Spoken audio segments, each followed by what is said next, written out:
At exactly 12:43 a.m., a billionaire scrubbed toilets in his own building, while his company sat 17 minutes away from catastrophic system failure, and nobody knew either thing was true.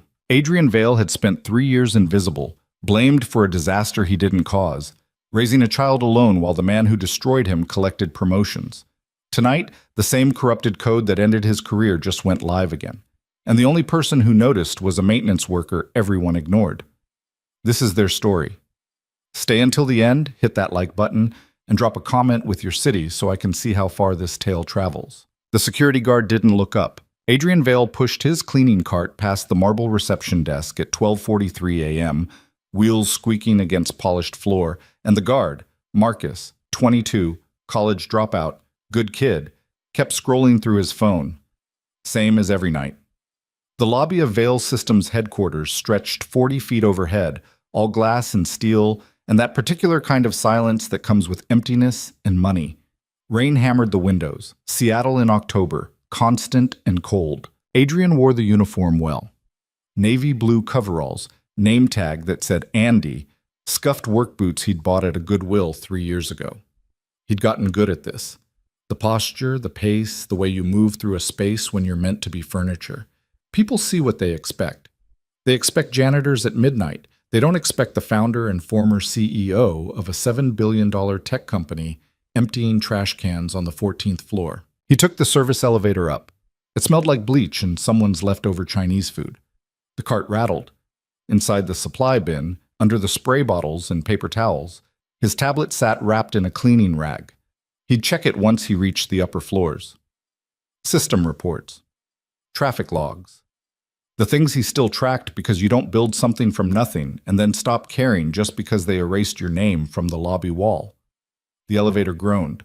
Adrian closed his eyes. Somewhere 16 blocks away, his daughter Mira was asleep in their apartment. The small one, not the penthouse he used to own, curled up with that stuffed rabbit she'd had since she was 2. She was 7 now. She knew her dad worked nights. She didn't know he owned the building he cleaned. She didn't need to know. Not yet. Maybe not ever. The doors opened on 14.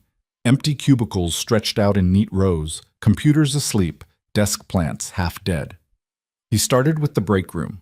Coffee grounds in the sink, someone's birthday cake collapsing in the fridge. He cleaned it the way he cleaned everything, methodically, completely. It wasn't about the work. It was about the access, about being here when no one watched, about seeing what happened in the bones of his company when the performance stopped. He moved through the floor, vacuumed, emptied bins, wiped down surfaces, and listened. Not with his ears, with his instincts. You learn things when you built a system from scratch. You feel when something's off, the same way you feel a fever coming before the thermometer proves it. Tonight, something felt wrong. He couldn't place it yet, just a tightness in his chest, a static in his brain. He finished 14 and moved to 16. Executive row. Bigger offices. Heavier doors. Photos of families and diplomas from schools that mattered. Leon Carter's office sat at the corner, senior VP of engineering now, the man who'd taken Adrian's design 3 years ago and stripped out every safety protocol to hit a launch deadline, then blamed Adrian when it failed spectacularly during a live demo in front of investors and journalists and everyone who mattered. Adrian stood in the doorway of Leon's office and looked at the man's desk. Clean. Organized.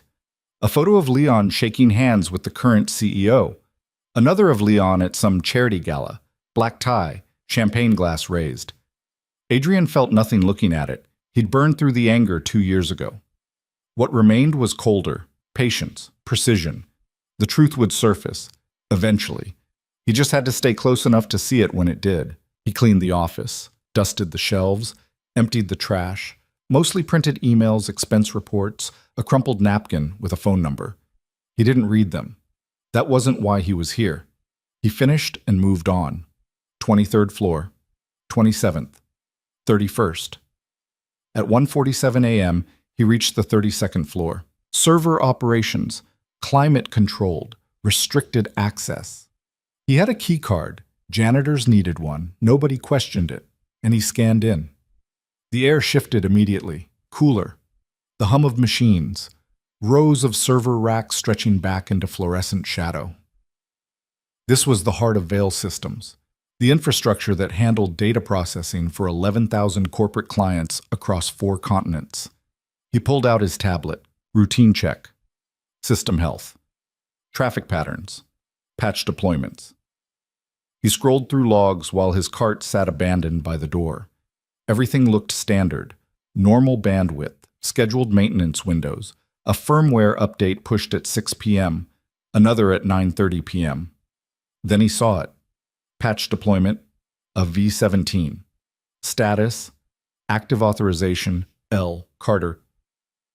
Timestamp 2318.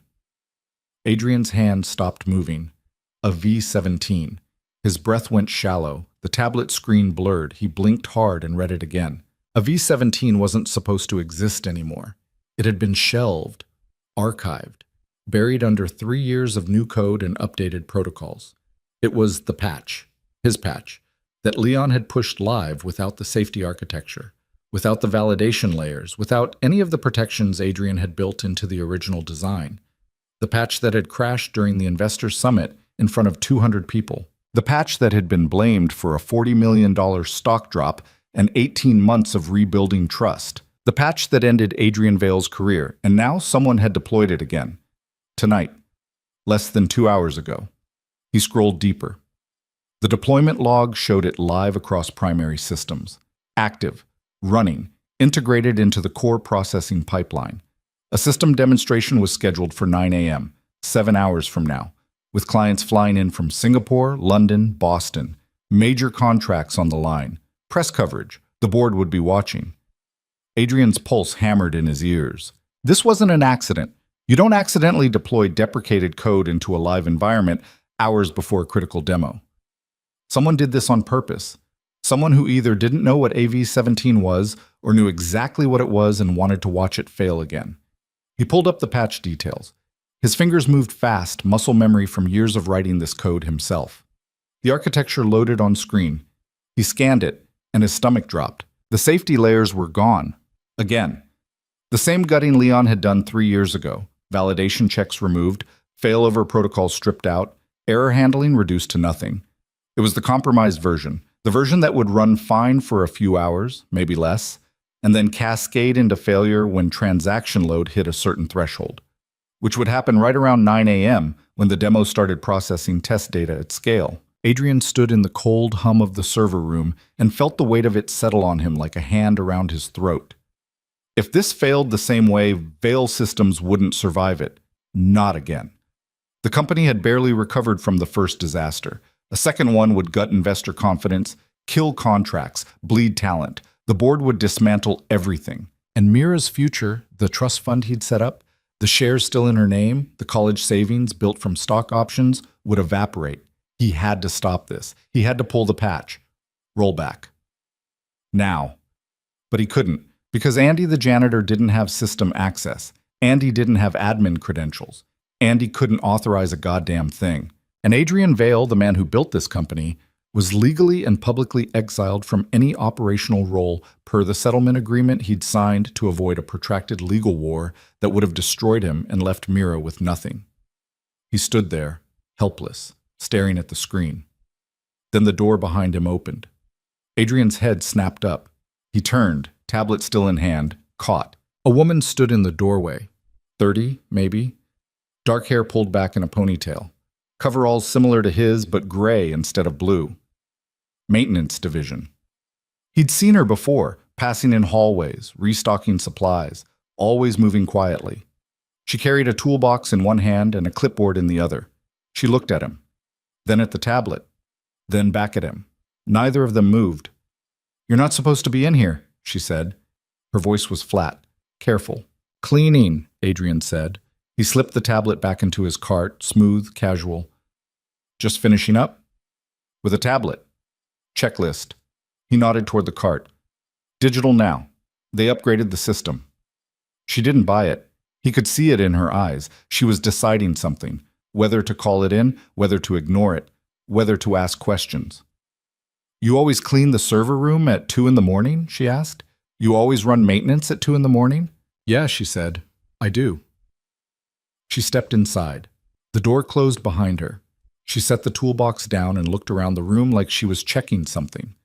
Then she pulled out her own tablet, smaller, older, screen cracked at one corner, and started scrolling. Adrian watched her. She moved to one of the server racks, checked something, frowned, scrolled again. Her frown deepened. What are you looking for? Adrian asked. She didn't answer right away. She tapped something on her screen, read. Then she looked at him. You see the deployment at 2318? She asked. Adrian went still. What? The patch. A V17. You were looking at it, weren't you? He could lie, probably should, but something in the way she asked, the directness, the lack of performance, made him pause. Yeah, he said. I saw it. She nodded. Like that confirmed something. It's wrong. What do you mean? The implementation. It's missing safeguards. I ran a diagnostic 15 minutes ago because the temperature spiked in rack 7. Not much. 0.3 degrees. But it spiked. So I checked the logs. She held up her tablet. This patch is running without buffer validation, without load balancing, without anything that would keep it stable under pressure. Adrian stared at her. How do you know that? Because I can read code. You're maintenance. I'm a lot of things. She looked at him. Who are you? I told you, cleaning crew. Bullshit. Cleaning crew doesn't pull system logs at 2 in the morning. Adrian hesitated. The smart move was to walk away, say nothing, let it go. But if she saw what he saw, if she understood what was coming, then maybe she could do something he couldn't. My name's Andy, he said. I work nights. And yeah, I was looking at the patch because I used to do this kind of work before I ended up here. What kind of work? Systems architecture. She studied him. He could see her thinking, processing. You're the one who wrote a V17. It wasn't a question. Adrian's chest tightened. How do you know that? Because I've read it, the original, before it got butchered. She gestured at the servers around them. I studied this system when I was in school. Veil Systems was the case study. The design was elegant, modular, safe. Then someone fucked it up and blamed the guy who built it. She looked at him. That was you. Adrian didn't answer. She nodded slowly. Okay. So you're here because you never really left. Something like that. And now the same patch is live again, stripped down the same way, and it's going to fail the same way unless someone stops it. Yeah? Can you stop it? No, Adrian said quietly. I don't have access. Then who does? System admins, senior engineers, VP level authorization. She absorbed that. Then she looked down at her tablet, scrolled, stopped. There's an override. What? Maintenance override. If there's a critical infrastructure risk, maintenance supervisors can trigger a safety lockdown. It shuts down active deployments until engineering reviews them. She looked up. I have that access. Adrian's heart kicked. You're a supervisor? No, but my login has the clearance. Long story. He stepped closer. If you trigger that, people will ask questions. Yeah. You could lose your job. Yeah. Why would you risk that? She looked at him for a long moment. The hum of the servers filled the silence between them. Because I've been invisible my whole life, she said, and I'm tired of watching things break when I know how to fix them. She turned back to her tablet, started typing. Adrian watched her fingers move across the screen, fast, certain. She navigated through menus he recognized, security protocols he'd designed years ago. She entered her credentials. A warning popped up. She dismissed it. Wait, Adrian said. If you do this, they'll trace it back to you. I know. They'll come after you. Let them. She hit the final command. The room shifted. Not physically, but the sound changed. The hum softened. Status lights on the server racks blinked from green to amber. On her screen, a notification appeared. Maintenance override active, all active deployments, suspended engineering review required. She lowered the tablet, looked at him. It's done, she said. Adrian didn't move. He felt like the floor had tilted. This woman, this stranger he'd passed in hallways and never spoken to, had just saved his company. Maybe saved everything. What's your name? He asked. Lena, she said. Lena Brooks. Lena, they're going to come looking for you in about 3 hours when engineering finds out what happened. I know. You need to have a reason, a story. I have a reason, she said. The system was at risk. I followed protocol. They won't care. They'll say you overstepped, that you're not qualified to make that call. She smiled. It was small and tired and carried the weight of 1,000 smaller fights. I've been underqualified my whole life, Andy, or whoever you are. I'm used to it. She picked up her toolbox, headed for the door. Lena, Adrian called. She stopped, turned. Thank you, he said. She looked at him for a moment, then nodded. Don't thank me yet. This just bought us time. Someone still has to fix the actual problem. She left. The door closed. Adrian stood alone in the server room, surrounded by machines that held the future of everything he'd built, everything he'd lost, everything he was trying to protect. And for the first time in 3 years, he felt something he hadn't let himself feel. Hope. Well, at 6:47 a.m., the emails started. Adrian was home by then. Small apartment, 2 bedrooms. Mira still asleep. He'd showered, changed into jeans and a sweater, made coffee he didn't drink. His tablet sat on the kitchen counter, notifications piling up. He wasn't supposed to have access to company emails anymore, but he'd never quite deleted his old credentials from the backup systems. A ghost account, read-only, invisible. Now he watched the chaos unfold in real time. From System Operations, Subject, Emergency, Deployment. Suspended from Engineering, Lead. Subject, Who authorized maintenance override? From Leon Carter. Subject, All hands, server room incident. He opened Leon's email.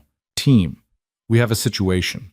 At 2:14 this morning, an unauthorized maintenance override was triggered, suspending all active deployments, including critical patches scheduled for today's client demonstration. This override was executed by Lena Brooks, Facilities Maintenance, who does not have the authority or technical understanding to make this call. I need engineering, security, and HR in my office at 8 a.m. This kind of reckless behavior cannot stand. We have 7 hours to resolve this before clients arrive. LC. Adrian read it twice. His jaw tightened. Unauthorized. Reckless. Does not have the authority or technical understanding. The same words they'd used on him 3 years ago. He opened another email. This one from security. Timestamped 6:52 a.m. Lena Brooks has been placed on administrative leave pending investigation. She is not to access company systems or facilities until further notice. Security footage and system logs are being reviewed. Adrian set the tablet down. His hands were shaking. They were doing it again. The same playbook. Blame the person who noticed the problem. Bury the actual issue. Protect the people who created the mess. And in 7 hours, when the demo started and the unpatched system crashed spectacularly, they'd blame Lena for that too, for stopping the deployment, for interfering, for being in a room she wasn't supposed to understand. He looked at the clock. 6:54 a.m. Mira would wake up in an hour. He'd make her breakfast, walk her to school, come home, go to work tonight, stay invisible, stay safe. That was the plan. That was survival. But survival wasn't enough anymore. He picked up his phone, scrolled through contacts he hadn't called in 3 years, found one name, Jessica Rahman, board member. He hesitated. If he made this call, it would break the silence he'd kept. It would surface questions, risk exposure. But if he didn't, Lena would burn for saving them all. He hit call. It rang 4 times. Then a voice, sharp and awake despite the hour. This is Rahman. Jessica, it's Adrian Vale. Silence. Long enough that he thought she might hang up. Adrian, she said finally, it's been a while. I know, I need you to listen. Something's happening at the company, something bad, and they're about to destroy someone who doesn't deserve it. I'm listening. He told her. All of it. The patch. The deployment. Lena's override. The demo scheduled for 9 a.m. The fact that without Lena's intervention, the system would fail in front of clients and press and everyone who mattered. When he finished, Jessica was quiet. You've been watching, she said, this whole time. Yeah. From inside the building. Yeah. As a janitor. It was the only way to stay close without breaking the settlement. Another pause. Then, Adrian, if what you're saying is true, we have a serious problem, but I need proof. I can't walk into a board meeting with a story from a guy who's been out of the loop for 3 years. The logs are proof. Pull the original AV-17 design. Compare it to what was deployed last night. You'll see it's been stripped down, same as before. And the woman, Lena Brooks. You trust her? I watched her risk everything to stop a disaster she had no stake in. Yeah, I trust her. Jessica sighed. Okay, I'll make some calls. But Adrian, if this blows up, if you're wrong, it's going to land on both of us. I'm not wrong. We'll see. Stay available. She hung up. Adrian set the phone down. His coffee had gone cold. Outside, rain still fell. Seattle, constant and indifferent. He heard footsteps. Small ones. Mira appeared in the kitchen doorway, rabbit tucked under one arm, hair a mess. Morning, Bug, he said. You're up early, she said. Couldn't sleep. She climbed onto the chair next to him, looked at his face. You okay? He smiled. It felt fragile. Yeah, just thinking about work. The cleaning work? Something like that? She leaned against him. He put his arm around her. For a moment, the noise in his head quieted. Whatever happened next, he'd make sure she was okay. That was the only thing that mattered. Everything else was just details. But at 8 a.m., Lena Brooks sat in a conference room on the 31st floor, alone. They'd called her at 7:15 a.m. Told her to come in. Didn't say why, but she knew. She'd known the moment she triggered the override. You don't stop a deployment at a company like Veil Systems without consequences. She'd dressed carefully. Clean jeans, a plain black shirt, her work boots, because she didn't own anything else. She'd pulled her hair back. No makeup, no performance. Just herself. The conference room had glass walls. She could see people walking past, staring, whispering. She didn't look away. Let them stare. The door opened. 3 people entered. Leon Carter, 50-something, expensive suit, smile that didn't reach his eyes. A woman from HR. Miranda something. Clipboard, neutral expression. A man from security, young, uncomfortable. They sat across from her. Leon folded his hands on the table. Ms. Brooks, he said, thank you for coming in. Didn't seem like a request, Lena said. Leon's smile thinned. We need to discuss what happened last night. You triggered a maintenance override at 2:14 a.m., suspending multiple system deployments. Can you explain why you did that? System risk, Lena said. Temperature anomaly in Rack 7. I ran diagnostics and found an unsafe deployment. I followed protocol. Unsafe, Leon repeated. Based on what assessment? Based on the patch missing critical safety architecture, validation buffers, load balancing, error handling. It was going to fail. And you determined this how? By reading the code. Leon leaned back. Ms. Brooks, you're a maintenance worker. Your job is to replace air filters and reset circuit breakers. You don't have the training or authority to assess system architecture. I have a degree in computer science from University of Washington, Lena said quietly. I worked in systems development for 4 years before the market crashed and I couldn't find work. I've been doing maintenance for 3 years because it pays rent. But I still know how to read code. The HR woman made a note. Leon's expression didn't change. Even if that's true, he said, you don't have the clearance to make operational decisions. That override was unauthorized. Maintenance supervisors have that clearance for infrastructure risks. You're not a supervisor. My login has supervisor-level access. Check the system. Leon glanced at the security officer. The man looked uncomfortable. She's right. Her account has elevated permissions. It's unusual, but it's in the system. Leon's jaw tightened. Regardless, you overstepped. You interfered with a scheduled deployment hours before a critical demonstration. Do you understand the damage you could have caused? Lena looked at him, really looked at him. She'd seen men like Leon her whole life, men who believed authority came from titles instead of understanding, men who mistook confidence for competence. The damage I could have caused, she said slowly, or the damage I prevented? Excuse me? That patch was going to crash. You know it. I know it. Anyone who actually looked at the code knows it. I stopped it before it failed in front of your clients. That's speculation. It's fact. Pull the logs.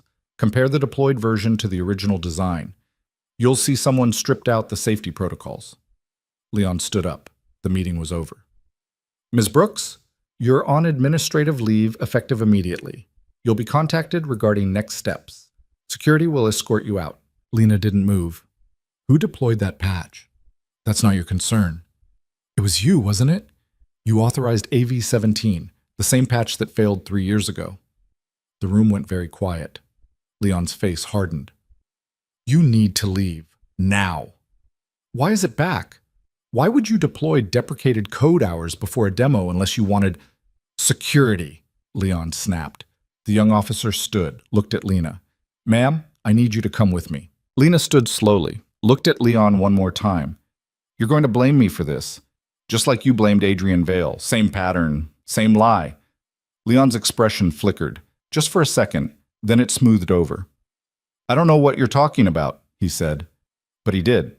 She could see it. Security walked her to the elevator, through the lobby, out the front doors. Rain had started again. She stood on the sidewalk and felt the weight of it. Unemployed. Again. Blacklisted, probably. She'd saved the company and they'd kicked her out. Story of her life. She started walking. Didn't know where. Just away. Behind her, inside the building, alarms started going off. The alarms weren't loud, just insistent. A steady pulse that cut through the ambient noise of Vale Systems' main operations floor like a heartbeat gone wrong. Adrian heard them from the parking garage where he sat in his 10-year-old Honda, 3 levels below ground, engine off, phone pressed to his ear.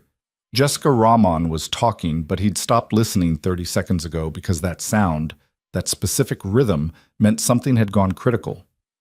Adrian, are you there? I have to go, he said. Wait, I just told you the board wants a meeting at 10. You need to... I'll call you back. He hung up, got out of the car, moved toward the stairwell. His badge, the janitor one, Andy's badge, wouldn't get him past the lobby during business hours. But the loading dock entrance had a blind spot in the camera coverage. He'd mapped it months ago. 30 seconds of exposure, then you were inside. He took the stairs 2 at a time. The alarms were louder in the stairwell. He pushed through the door on the ground level, slipped past a delivery driver arguing with a supervisor about a damaged shipment, and made it to the service corridor. From there, it was muscle memory. Left at the electrical room, right past the custodial supply closet. Through the door marked authorized personnel only that nobody ever locked properly. He came out on the 2nd floor. The alarms echoed off the walls. People were standing at their desks, confused, looking around like the answer might be written on the ceiling. Nobody was evacuating. That was good. It wasn't a fire alarm or a security breach. This was something else. Adrian pulled out his phone, opened the Ghost account. Logs were updating in real time. System alert. Critical load. Threshold exceeded. System alert. Failover protocol offline. System alert. Primary cluster destabilizing. His stomach dropped. The demo. It had started early. Someone must have moved up the timeline, maybe to test the systems before clients arrived. And without Lena's override in place, without the safety checks, the patch was doing exactly what he knew it would do. It was failing. He started moving toward the server room, toward the center of the collapse. A security guard stepped in front of him at the elevator bank. Sir, you can't be up here right now. Maintenance, Adrian said, flashed the badge, kept walking. Sir, unless you want the whole building offline, get out of my way. The guard hesitated. Adrian didn't wait. He hit the stairs again. Up this time, floor by floor, his legs burned. The alarms kept going. At the 32nd floor, he pushed through the door and nearly ran into a cluster of engineers standing outside the server room, arguing. Revert to the backup cluster. Backup's not synced. We'll lose data. Should never have removed the override. Adrian slowed, caught his breath, tried to look like he belonged there. One of the engineers glanced at him, frowned, then turned back to the argument. Another alarm joined the chorus. Somewhere down the hall, someone shouted about database latency spiking. The server room door was propped open. Adrian could see inside. More engineers, laptops open, Screens everywhere showing graphs and error logs and cascading failures. In the center of it all stood Leon Carter, phone to his ear, face red. "I don't care what time zone they're in," Leon was saying. "Get Sharma on a call now. We have 7,000 clients about to lose connectivity, and I need solutions, not excuses." He hung up, looked around the room. His gaze landed on one of the younger engineers. "Did you roll back the patch?" "We tried. It's integrated too deep. We need to rebuild the validation layer manually." "How long?" 4 hours, maybe 5. We have 90 minutes. "Then we're not going to make it." Leon looked like he wanted to put his fist through a wall. Instead, he took a breath, smoothed his tie. "Okay, new plan. We delay the demo. Tell the clients we're running diagnostics. Push everything to this afternoon." "They flew in from 3 continents," someone said. "They're already in the building." "Then give them coffee and a tour." "I don't care. Just buy me time." Adrian stood in the doorway, invisible in his coveralls, watching the panic unfold. This was it. The moment he'd been waiting for. The proof. Leon had redeployed the corrupted patch, and now it was eating the system alive, exactly like it had 3 years ago. And just like before, Leon was scrambling to cover it up instead of fixing the root cause. But this time, Adrian couldn't just watch, because somewhere in this building, Lena was gone, kicked out, blamed. And these people were about to spend the next 4 hours rebuilding work she could probably do in 1. He pulled out his phone, texted Jessica. "It's happening. Server room, 32nd floor. Get someone from the board up here now." Her response came back in seconds. "On my way." "Don't do anything stupid. Too late for that." Adrian stepped into the server room. Leon saw him immediately. "Who the hell are you?" "Maintenance," Adrian said. Kept his voice flat. Forgettable. "We don't need maintenance. Get out. You've got a temperature spike in rack 7. Same thing that flagged the problem last night." Leon stared at him. "What?" "Rack 7, 0.3 degrees over baseline. It's what triggered the diagnostic that found your patch." One of the engineers looked up. "He's right. I'm seeing elevated temps in that sector." Leon's eyes narrowed. "How do you know that?" "Because I read the logs. You're a janitor." "Yeah, and you're a VP who just crashed a $7 billion system. We all have our talents." The room went silent. Every engineer stopped typing, stopped moving, just stared. Leon's face went dark. "Get him out of here." Nobody moved. "I said get him out. Wait!" One of the engineers stood up, a woman, mid-30s, short hair, glasses. Adrian recognized her vaguely. Senior developer, smart. She'd been here since before his exile. "Let him talk." "Martinez, this is not the time." "With respect, sir, we're 90 minutes from disaster, and this guy just diagnosed a hardware correlation none of us caught. I want to hear what he has to say." Leon looked like he was chewing glass, but he didn't argue. Martinez turned to Adrian. "You said you read the logs from last night?" "Yeah." "So you know what Lena Brooks found?" Adrian nodded. "The patch is missing its safety architecture, validation buffers, load balancing, error handling. It's running naked." "That's what she said too," Martinez said quietly. She looked at Leon. "Before you fired her." "She wasn't fired. She was placed on leave for overstepping her authority." "She was right, though." Martinez gestured at the chaos around them. "This is exactly what she said would happen." Leon's jaw worked. "We don't have time for this. Someone get engineering on rebuilding the validation layer." "I can do it faster," Adrian said. Everyone looked at him. "What?" Leon said. "The validation layer. I can rebuild it in under an hour, maybe less." "You're a janitor." "I wrote the original code." The silence that followed had weight, physical pressure. Martinez took off her glasses, cleaned them, put them back on. "What's your name?" Adrian hesitated. This was the cliff. Once he stepped off, there was no climbing back. "Andy Reeves," he said. "I used to work systems architecture. Before." "Before what?" "Before I couldn't find work anymore and ended up here." Martinez studied him. She was thinking. He could see it, running calculations. Then she made a decision. "Show me." She pulled up a terminal, stepped aside. Adrian moved to the keyboard. His hands hovered over it for just a second. 3 years since he'd written code in front of people. 3 years since he'd been anything other than invisible. He started typing. The muscle memory came back like breathing. His fingers knew the patterns, the syntax, the logic. He pulled up the patch code, scanned it, started building the validation layer back in, line by line, function by function. Around him, the engineers leaned closer, watching. He could feel their attention like heat. "Wait," one of them said. "That's not standard protocol structure." "No," Adrian said, still typing. "It's better, tighter, less overhead." "Where'd you learn to code like that?" "School, practice, 10,000 hours of doing it wrong until I figured out how to do it right." He kept going. The validation buffers went in first, then the load balancing algorithms, then the error handling cascades. The code built itself in layers, each one interlocking with the next. Clean, efficient, elegant. Martinez was reading over his shoulder. "This is really good." "It's functional." "No, I mean this is Veil-level architecture. Whoever taught you knew what they were doing." Adrian almost smiled. "Yeah, he did." 20 minutes in, the first error log stopped pulsing. 40 minutes in, the system load started dropping. At 53 minutes, the alarms cut off. The silence felt enormous. Adrian stepped back from the terminal. His hands were shaking slightly. He shoved them in his pockets. Martinez checked the monitors.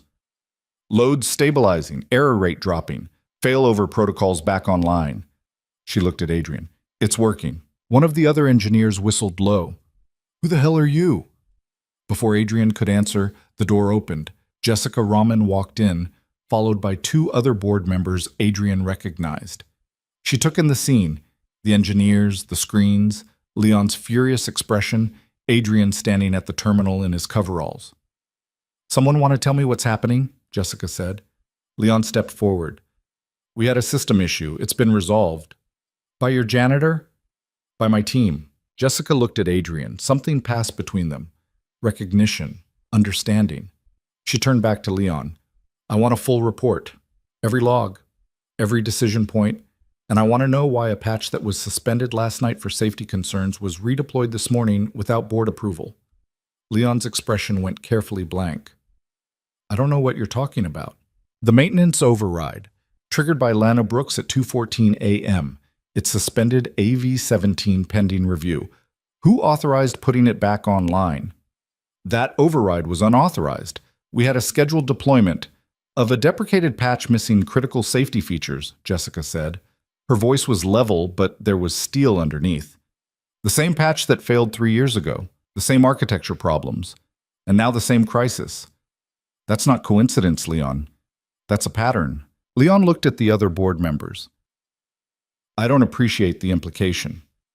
"Then help me understand. Because from where I'm standing, it looks like you deployed faulty code, blamed the person who caught it, and nearly crashed the company. Again." "That's absurd, is it?" Jessica pulled out her phone, scrolled. "I've been reading the archived reports from the Investor Summit incident. You authorized the deployment then too, over Adrian Vale's objections. And when it failed, you blamed him." The room had gone very still. Adrian could feel every engineer listening, absorbing, recontextualizing 3 years of company history. Leon straightened his tie. "Adrian Vale was the lead architect. He signed off on the deployment after you removed his safety protocols and told him the board had already approved it," Jessica said.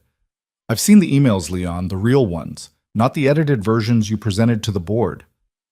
"I don't know what you think you found. I found the truth." She looked at Adrian. "And I think we owe someone an apology." Adrian shook his head. "I didn't do this for an apology." "Then why did you do it?"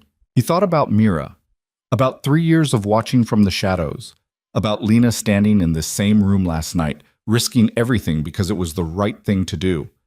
"Because it needed to be done," he said. Jessica nodded slowly, then she looked at Leon. "You're suspended, effective immediately, pending a full investigation." Leon's face went white. "You can't do that." "I'm chair of the board.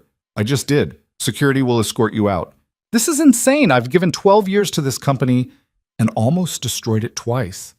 Jessica's voice didn't rise. Didn't need to. "Pack your office. You have an hour." Leon looked around the room, looking for support, for allies. The engineers avoided his gaze. He turned back to Jessica, opened his mouth, closed it. Then he walked out, spine rigid, footsteps echoing. When he was gone, Jessica exhaled, looked at Adrian. We need to talk, somewhere private. I have to pick up my daughter from school in 3 hours. This won't take that long. She led him to an empty conference room. The other board members followed. When the door closed, Jessica sat down heavily. Adrian, I need you to tell me everything. From the beginning, what you've been doing, what you know, all of it. So he told her. The janitor job. The ghost access. The monitoring. Watching his company from the inside out, seeing the places where it had fractured, the decisions that didn't make sense, the pattern of Leon's rise built on other people's work and other people's blame. When he finished, one of the other board members, an older man, gray hair, expensive watch, shook his head. You've been here the whole time, cleaning toilets. Among other things. Why didn't you come forward sooner? Because the settlement agreement bans me from operational involvement. If I'd surfaced, you would have had legal grounds to void Mira's trust. I couldn't risk that. Jessica leaned back. So you stayed invisible? Yeah. And what about Lena Brooks? The gray-haired man asked. The woman who triggered the override. Where does she fit in this? She saw what I saw, Adrian said. But unlike me, she didn't have anything to lose by speaking up, so she did. And we fired her for it. You put her on leave. There's a difference. Not much of one. Jessica rubbed her eyes. We need to bring her back, officially, with an apology and a proper role. She won't come back, Adrian said. Not after this. How do you know? Because I wouldn't. Jessica was quiet for a moment. Then she looked at him, really looked at him. What do you want, Adrian? What do you mean? From this? From us? You saved the company, again. You could have walked away, let it burn, but you didn't. So what do you want? Adrian thought about it, about the years in the shadows, about Mira asking why he worked nights, about the hollow feeling of watching something you built become something you didn't recognize. I want it to be what it was supposed to be, he said. Before the lawyers and the politics and the performance, I want it to matter. That's not much of an ask. It's the only one I have. Jessica nodded, looked at the other board members. Some silent conversation passed between them. Then she turned back to Adrian. We want you back. Not in the shadows, not as Andy the janitor, as yourself. Chief Technology Officer, full operational authority, clean slate. Adrian's chest tightened. I can't. Why not? Because I have a daughter who needs stability, who needs a parent who comes home at normal hours and doesn't live in crisis mode. I can't give her that if I'm running this company. Then don't run it.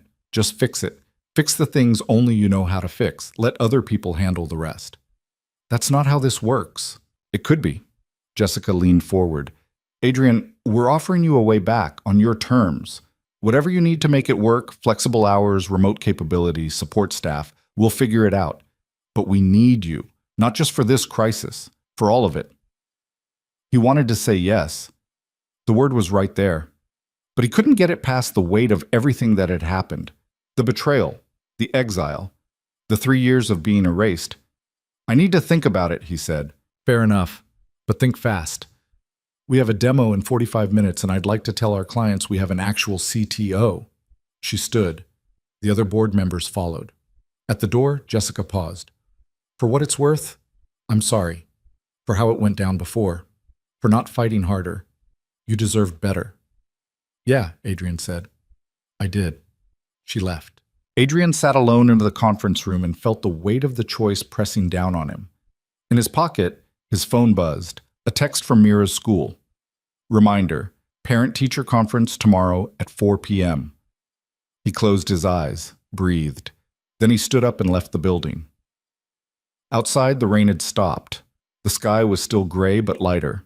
He walked to his car, got in, sat there for a long moment. His phone rang. Unknown number. He answered. Yeah? Is this Andy? A woman's voice. Familiar, but he couldn't place it. Who's this? Lena Brooks. Adrian sat up straight. How'd you get this number? I saw you talking to the board member in the hall. Rahman, right? I looked her up. Found an old email chain from 3 years ago. You were CC'd. Put the pieces together. A pause. It's you, isn't it? Adrian Vale. No point lying. Yeah, I thought so. The way you looked at the code, the way you moved in that room. You weren't just some janitor who used to do this work. You were the guy who built it. Was is the right word. They offer you your job back yet? How did you? Because that's what they do. Crisis hits, they panic. They bring back the person who actually knows what they're doing. Then 6 months later, when everything's stable, they'll find a reason to push you out again. It's the cycle. Adrian was quiet. Because she was right. You calling to warn me off? He asked. No, I'm calling because I want to know what you're going to do. About what? About me. About what happened. About the fact that I'm currently unemployed because I stopped their disaster and they decided I was the problem. I told the board they need to bring you back. And what did they say? That they would, with an apology. Lena laughed. It was sharp, bitter. An apology. Right, that'll pay my rent. I'm serious. So am I. Adrian, I don't want their apology. I want them to admit they were wrong. I want Leon Carter's name in the same sentence as the word failure. And I want a job where I'm not invisible anymore. I can't promise any of that. Then what can you promise? He thought about it, about what he'd built, about what it had become, about what it could be if people like Lena, people who saw the truth and spoke it even when it cost them, had actual power instead of just proximity to it. If I go back, he said slowly, I'm going to need people I can trust, people who care about the work more than the politics, people who'll tell me when I'm wrong. You offering me a job? I'm saying if I take mine, there's one waiting for you. Real role, real authority. Not maintenance, not invisible. Silence on the line. Then, what's the role? I don't know yet. Whatever makes sense, whatever you're good at. I'm good at seeing what's broken and fixing it. Then that. Another pause. Why should I trust you? Because I've been where you are, blamed for telling the truth, erased for being right, and I'm tired of watching it happen to other people. Lena was quiet for a long moment. Okay. Okay. I'll think about it. But Adrian, if you go back there and you turn into one of them, if you start playing the game instead of changing it, I'm out. I don't care what the title is or what it pays. I'd rather be broke and honest than comfortable and compromised. Fair? Good. Call me when you decide. She hung up. Adrian sat in his car, phone still in his hand, and felt something shift in his chest. Not hope exactly, but possibility. The sense that maybe, for the first time in 3 years, he could build something that mattered. His phone buzzed again. Jessica. Demo went fine. Clients impressed. Need your answer by EOD. He looked at the message, then at the building, then at the picture of Mira on his dashboard, the one from her 6th birthday, cake on her face, smile so big it hurt to look at. He typed back, I'll do it. But on my terms. We need to talk. Her response came fast. Name the time. He checked the clock. 11:47 a.m. He had 3 hours before school pickup. 3 hours to figure out how to rebuild a company without losing himself in the process. He started the car and drove. The meeting happened in Jessica Rahman's office at 2:30, which gave Adrian exactly 90 minutes before he had to be at Mira's school.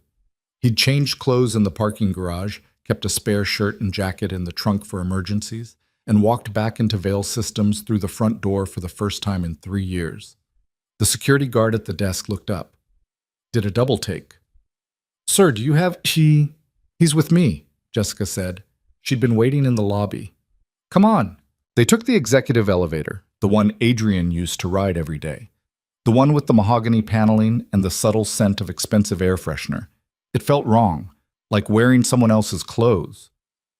You look uncomfortable, Jessica said. I am uncomfortable. Good. Means you haven't forgotten what this cost you. Her office was on the 41st floor. Corner view, rain-streaked windows overlooking the city. She shut the door behind them and gestured to a chair. Adrian sat. She didn't. She stood by the window, arms crossed, looking out. I've been on the board for 8 years, she said. I've watched this company grow from 200 employees to 4,000. I've seen 3 CEOs come and go. And in all that time, the biggest mistake we made was letting Leon Carter convince us you were the problem. You didn't let him convince you. You chose to believe him. She turned. You're right. We did. Because it was easier than admitting we'd failed at oversight. Easier than acknowledging we'd let someone gut your work and call it progress. She sat down across from him. I'm not here to make excuses. I'm here to tell you we were wrong and to ask if you're willing to come back anyway. I already said I would. On your terms. What does that mean? Adrian leaned back. He'd been thinking about this for 3 hours. In the car, at the coffee shop where he'd sat with cold coffee and tried to work out what version of this he could live with. It means I'm not coming back as CTO, he said. Jessica blinked. What? I don't want the title, don't want the office, don't want to sit in board meetings and argue about quarterly projections. Then what do you want? I want to fix what's broken, the systems, the culture, the architecture. I want to build a team that actually cares about the work, and I want to do it without the performance. Adrian, we need someone in that role. Someone clients and investors can point to and say, that's the person keeping our data safe. Then hire someone good at that.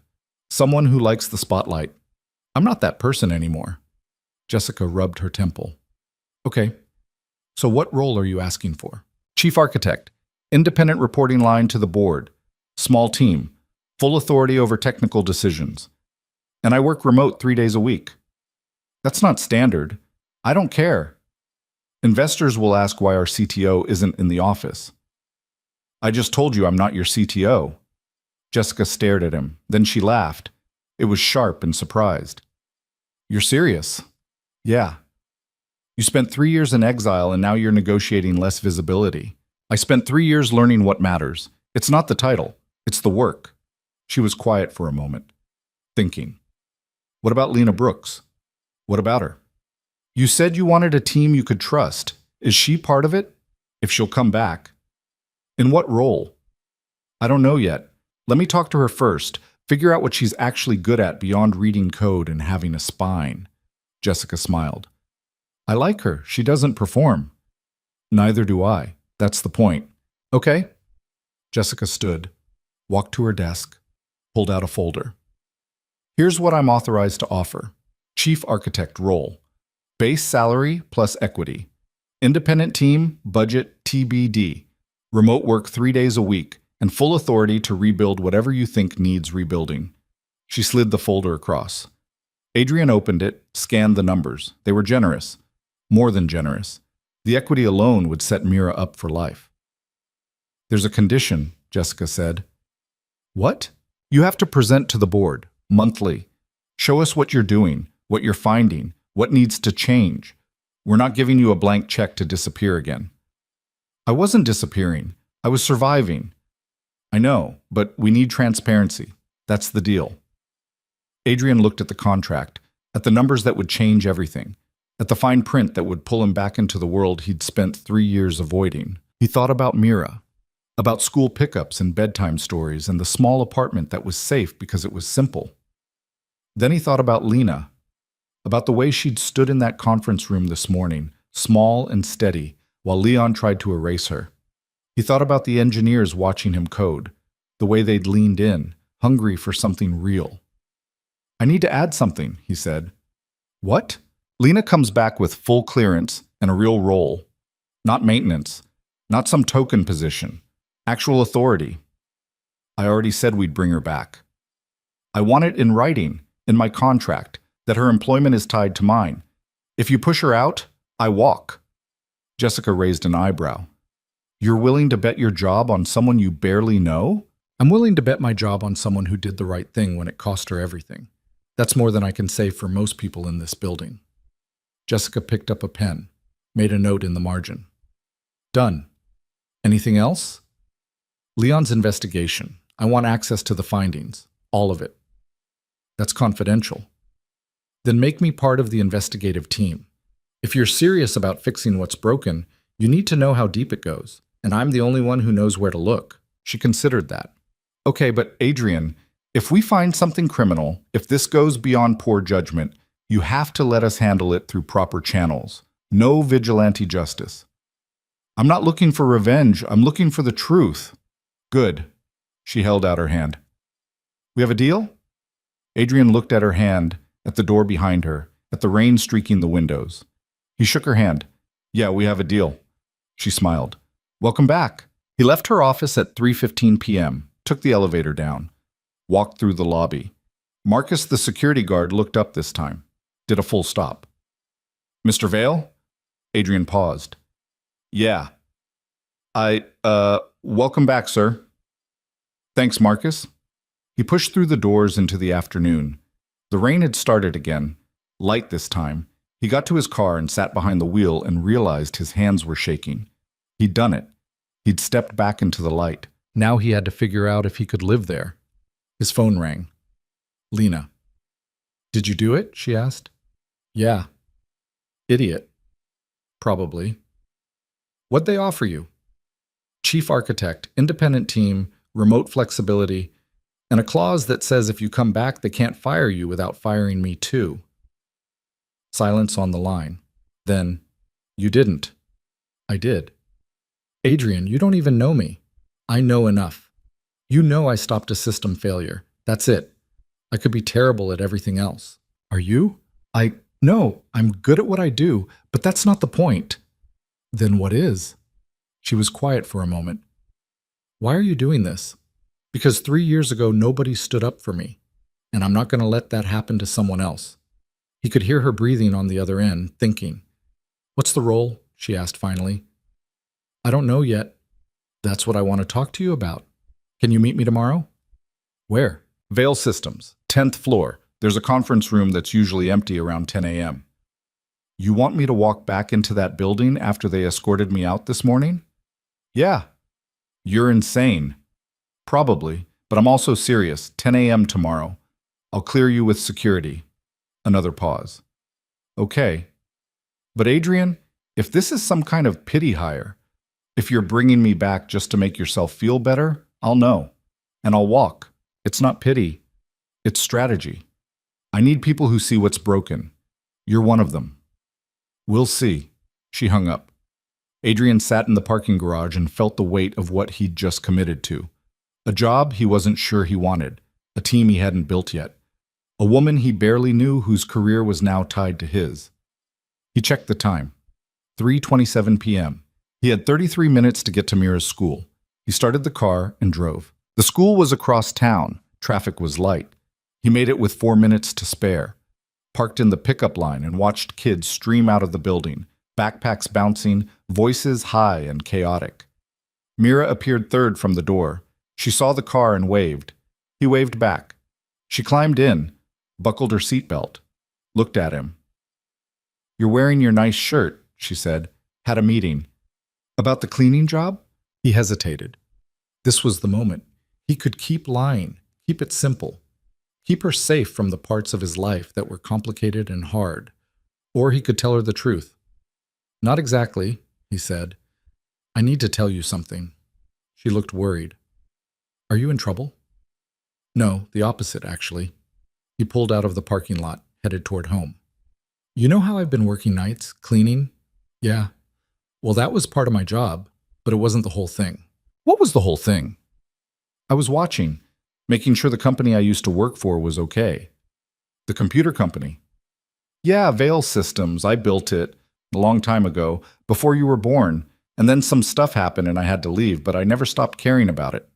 Mira was quiet, processing. So you were like a spy. He almost laughed. Kind of, yeah. That's cool. It was also kind of lonely. Is that why you worked at night, so I wouldn't know? Partly. And partly because I wanted to make sure I was there for you during the day, for school and dinner and bedtime. She nodded. So what's different now? They asked me to come back, for real this time, not hiding, and I said yes. Does that mean you won't work nights anymore? Some nights I will, but not as many, and I'll be home more during the day. Okay. She looked out the window. Can I see it? See what? Your company, the one you built. Adrian felt something tighten in his chest. Yeah, I can take you there sometime. Tomorrow? I have a meeting tomorrow. Can I come? To the meeting? Yeah, I want to see what you do. He thought about it. About Lena walking into that conference room expecting a private conversation, about board members and engineers and the weight of professionalism. Then he thought about Mira sitting in the lobby for 3 years, waiting for him to finish his shift, never complaining, never asking why her dad cleaned toilets when other dads wore suits. "Okay," he said, "but you have to be quiet during the meeting." "I'm always quiet." "That's a lie." She grinned. "Can I bring my tablet?" "Yeah." "Then I'll be quiet." They got home. Adrian made dinner, pasta with butter and garlic, the way Mira liked it. She talked about school, about the science project she was working on, about a boy named Dylan who'd gotten sent to the principal's office for putting a frog in someone's backpack. Adrian listened, nodded in the right places, but his mind kept drifting to tomorrow, to Lena, to the conversation they needed to have. After Mira went to bed, he sat at the kitchen table with his laptop and pulled up the archived files from the Investors Summit incident. Jessica had given him access as part of the investigation. He started reading. The first file was the deployment log from 3 years ago. He'd seen it before, lived through it. But reading it now, with distance and clarity, he could see the pattern. The timestamps didn't match. Leon's authorization had come through at 11:47 p.m. the night before the demo, but the safety protocols had been removed from the code at 6:23 p.m., hours earlier, which meant someone had stripped the protections before Leon officially approved anything. Adrian opened another file. Email chains. He scrolled through them, found one from Leon to a junior developer named Torres. "Make the changes we discussed. Remove the validation buffers and streamline the error handling. We need this leaner for tomorrow's demo." "I'll handle the approval," Torres had replied. "Are you sure? The original design has those buffers for a reason. If we remove them, the system could destabilize under load." Leon's response: "Veil's designs are overcomplicated. Trust me. This will run smoother without all the extra layers. Just make the changes." Adrian sat back, stared at the screen. Leon hadn't just gutted the patch on impulse. He'd done it deliberately, over objections, knowing the risk. And when it failed, he'd buried the emails and blamed Adrian for the design. The next file was the incident report, written by Leon, submitted to the board 3 days after the crash. The deployment failure resulted from fundamental architectural flaws in Adrian Veil's design. Despite warnings from the engineering team, Veil insisted on pushing the patch to production without adequate testing. The resulting system failure caused significant reputational damage and financial loss. I recommend immediate suspension of Veil's operational authority pending full review. It was a masterpiece of misdirection. Every sentence technically true, but missing the context that would tell the real story. The warnings had come from engineers, but they'd been warnings about Leon's changes, not Adrian's design. Adrian had pushed the patch, but only after Leon told him the board had approved it and the timeline was locked. Adrian opened the next file, found the board's response. "After careful review, we have determined that Adrian Veil's continued leadership poses an unacceptable risk to company stability. Effective immediately, Mr. Veil is suspended from all operational duties. A settlement agreement is being prepared to facilitate his departure. No investigation, no questions, just acceptance of Leon's narrative and a quick exit." Adrian closed the laptop, sat in the dark kitchen, felt the old anger stirring. He'd thought he was past it, thought he'd burned through it and come out the other side. But reading those files, seeing the deliberate construction of the lie, he realized the anger had just been waiting. Quiet, patient. He took a breath, let it out slow. Revenge wasn't the goal, justice was. And justice meant exposing the pattern, showing the board that what happened to him wasn't an isolated incident, but a deliberate strategy, one that Leon had just tried to use on Lena. His phone buzzed, a text from Jessica. "Legal found something. Call me when you can." He looked at the clock. 10:47 p.m., late, but Jessica didn't text this late unless it mattered. He called. She answered on the first ring. "You're awake." "So are you." "I've been reading through Leon's communications, the ones our legal team pulled for the investigation." And there's a pattern. Over the last 3 years, every major technical decision that went wrong can be traced back to him. He strips out safety features, rushes deployments, and then blames the engineers when things fail. How many engineers? 7, including you, all of them pushed out quietly. Settlements with NDAs, no public record. Adrian's grip tightened on the phone. He's been doing this for 3 years? Longer, probably. We only have access to recent files, but yeah, it's systematic. Why? Control, maybe, or ego. He doesn't like being questioned, doesn't like designs that are more complex than he can understand. So he simplifies them, breaks them, and eliminates anyone who calls him on it. And the board never noticed? We noticed the failures. We didn't notice the pattern. That's on us. She paused. Adrian, this changes things. We're not just talking about one bad deployment. We're talking about potential fraud, sabotage, maybe even criminal negligence. What are you going to do? Present it to the full board, probably bring in outside investigators, and recommend Leon's termination for cause. Not suspension, termination. Yeah, Adrian was quiet. This was bigger than he'd expected, bigger than one man's vendetta. This was institutional failure, years of it. What do you need from me? He asked. Keep doing what you're doing, build your team, fix the systems, and if you find anything else in those archived files, flag it. I will. Good. Get some sleep, Adrian. Tomorrow's going to be a long day. She hung up. Adrian sat in the kitchen and listened to the silence. Somewhere down the hall, Mira was asleep. Safe. Unaware of the chaos about to unfold. He wanted to keep it that way, but he also wanted her to grow up in a world where telling the truth didn't get you erased, where doing the right thing didn't cost you everything, and that meant finishing what he'd started. He went to bed, didn't sleep much. At 6:30 a.m. he got up, made coffee, woke Mira. She complained about the early hour but perked up when he reminded her about coming to the office. They had breakfast, got dressed. By 8:15 they were in the car, heading downtown. Are you nervous? Mira asked. A little. Why? Because I'm about to ask someone I barely know to trust me, and I'm not sure she will. Is she nice? I think so, but nice isn't the same as trusting. What's her name? Lena. That's pretty. They parked in the garage, took the elevator up. The lobby was busy, people heading to meetings, grabbing coffee, living their professional lives. Adrian felt out of place in his jeans and jacket, but Mira didn't seem to notice. She looked around with wide eyes, taking it all in. This is big, she said. Yeah, we started in a space about the size of our apartment, just me and 2 other people. It grew. Did you build all of it? The systems, yeah. The building, no. That came later. They took the elevator to 10. The conference room was empty. Adrian set his bag down, pulled out his laptop. Mira sat in a chair by the window and opened her tablet. Remember, Adrian said. Quiet. I know. At 9:58, the door opened. Lena walked in. She stopped when she saw Mira. You brought your kid.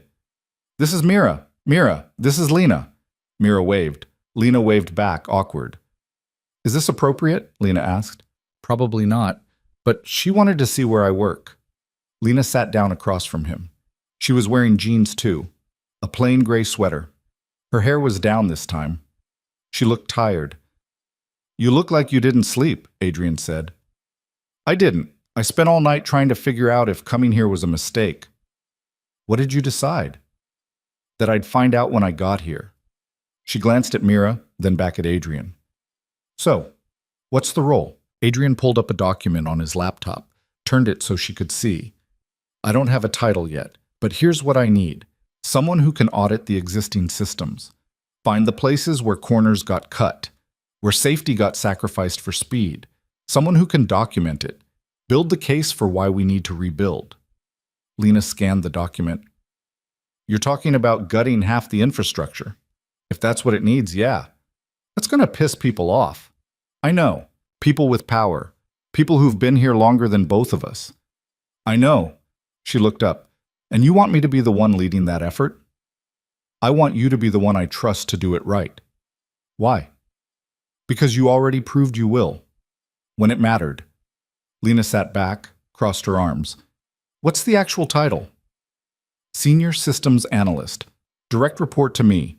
Full access to all technical documentation and deployment records. Authority to flag anything that doesn't meet standard. Salary? He told her. Her eyes widened slightly. That's more than I made in my last 3 jobs combined, she said. It's what the role is worth. And if I find something that implicates people the board wants to protect? You report it anyway. That's the job. She was quiet, thinking. Then she looked at Mira. Your dad's asking me to do something that might blow up in both our faces. Mira looked up from her tablet. Is it the right thing to do? Yeah, I think so. Then you should do it. Lena smiled.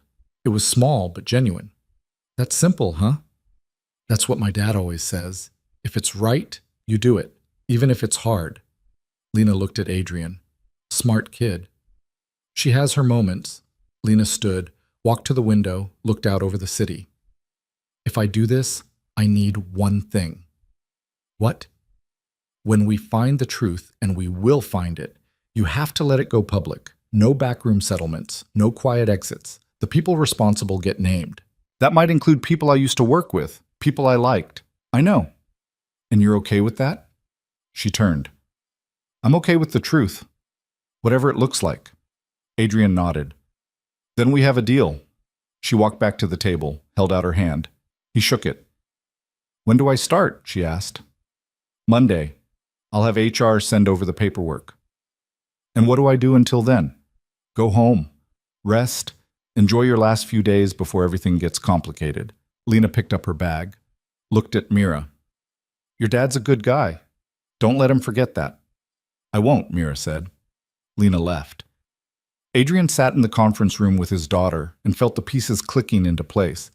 It wasn't smooth, it wasn't perfect, but it was real, and maybe that was enough. Dad, Mira said. Yeah? Are you fixing things? He looked at her serious face and her tablet forgotten in her lap. I'm trying, he said. Good. She went back to her game, and Adrian opened his laptop and started building the team that would take Veil Systems apart and put it back together the right way. Lena started Monday at 8 a.m. sharp.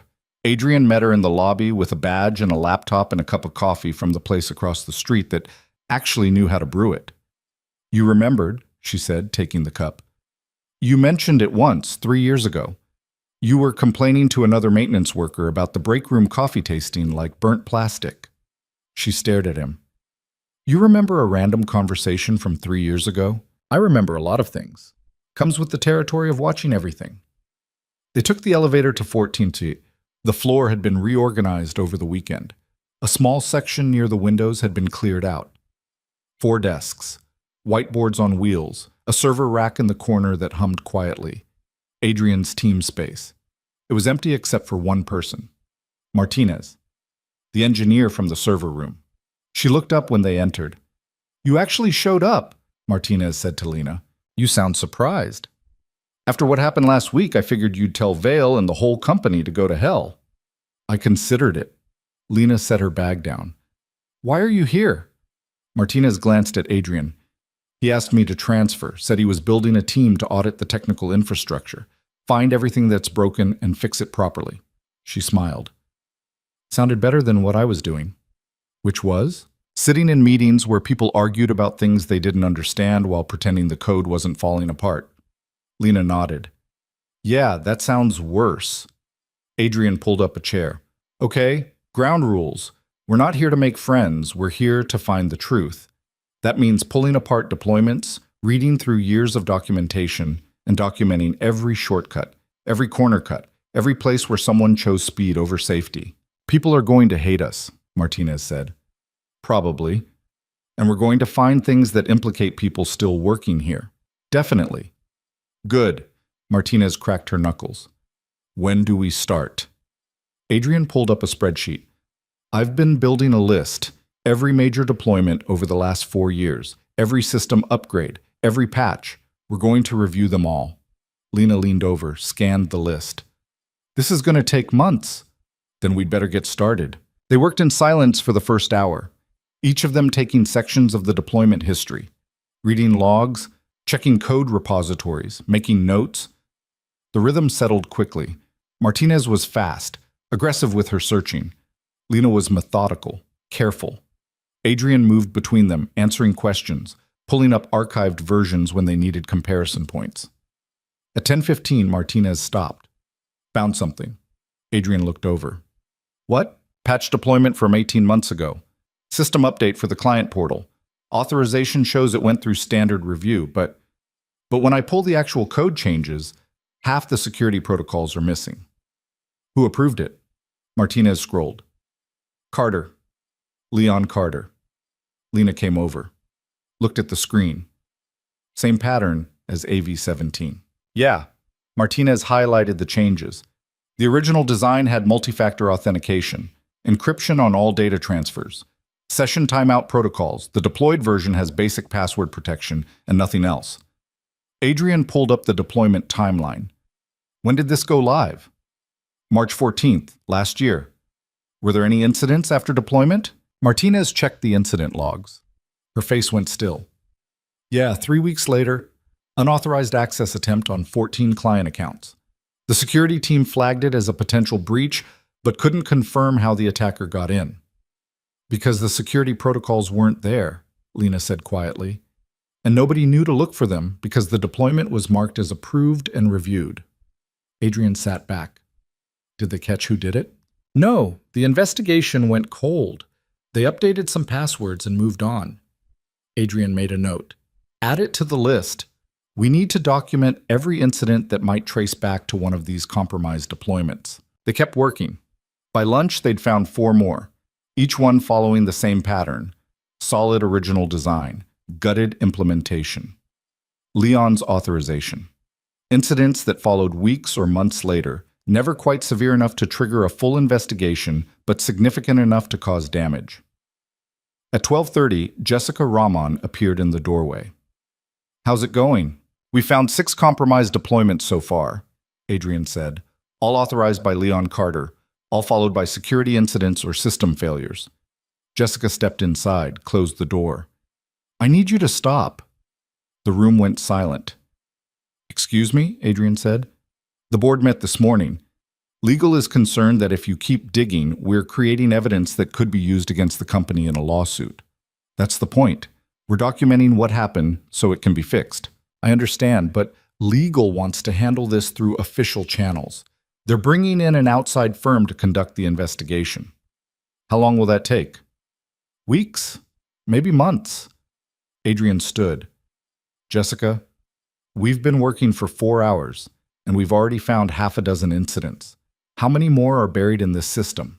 How many clients got compromised because Leon stripped out security features? I know.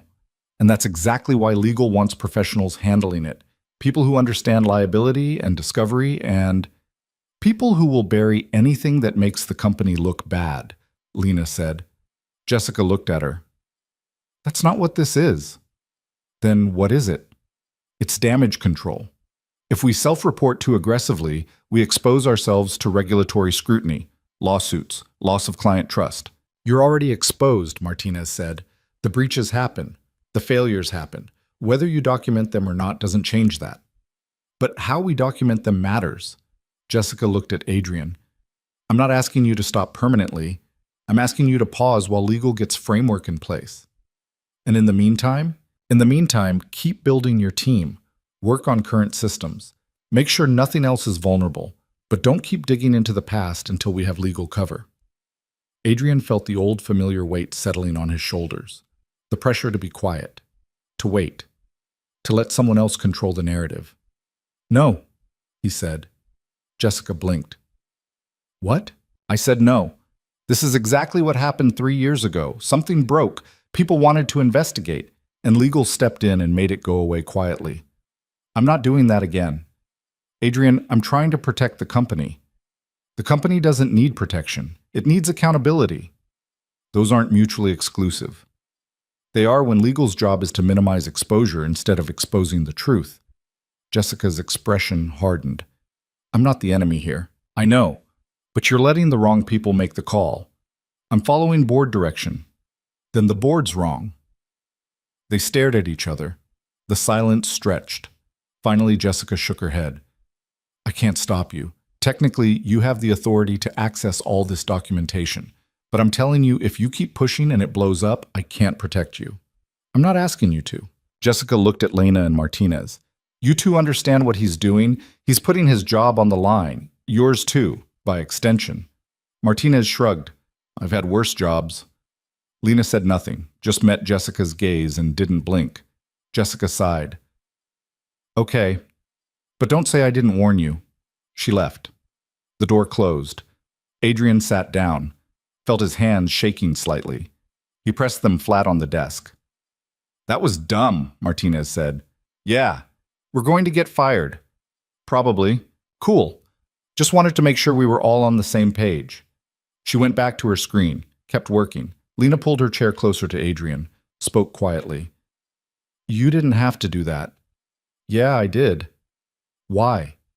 Because 3 years ago, I let them make me quiet, and it cost me everything. I'm not making that mistake again. She studied his face. You're angrier than you pretend to be. Everyone's angrier than they pretend to be. I'm just tired of pretending. She nodded, went back to her desk, started typing. They worked through lunch, through the afternoon. By 5 p.m., they documented 11 compromised deployments, each one a small disaster waiting to happen. Some had already happened. Others were still live in the system, vulnerabilities just sitting there. At 5:47, Adrian's phone rang. Unknown number. He answered. Yeah? Mr. Vale? A woman's voice, professional, clipped. Who's this? Diane Foster. I'm with Morrison and Blake. We're the law firm the board hired to investigate the recent technical incidents. Okay. I understand you've been conducting your own review of deployment records. That's right. I need you to stop and turn over all documentation you've gathered to my team. Adrian leaned back in his chair. Why? Because this is now an official investigation, and any evidence needs to be handled through proper legal channels. I'm not collecting evidence, I'm auditing systems. The result is the same. You're documenting incidents that could expose the company to liability. The incidents already exposed the company. I'm just writing them down. Mr. Vale, I appreciate your diligence, but you're not an attorney. You don't understand how discovery works. If you continue to create documentation without legal oversight, you could inadvertently waive privilege or create material that's subject to subpoena. Good. Silence on the line. Excuse me? I said good. If someone subpoenas this stuff, they should get it. The truth doesn't need privilege. That's not how corporate legal strategy works. Then maybe corporate legal strategy is part of the problem. Another pause. When Foster spoke again, her voice was colder. I'm going to be very clear. If you continue this investigation without cooperating with my team, I will recommend to the board that you be placed on administrative leave pending review of your conduct. Adrian felt something shift in his chest. The old fear. The old pattern. They were doing it again. Threatening him. Trying to make him back down.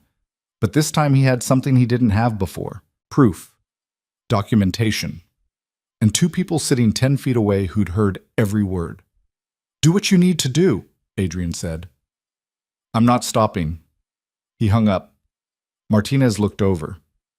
That sounded fun. Company lawyer wants us to hand over everything and shut up. What did you tell her? No. You really are trying to get fired. Starting to look that way. Lena stood, walked to the window, looked out at the city. They're going to come after us. All of us. I know.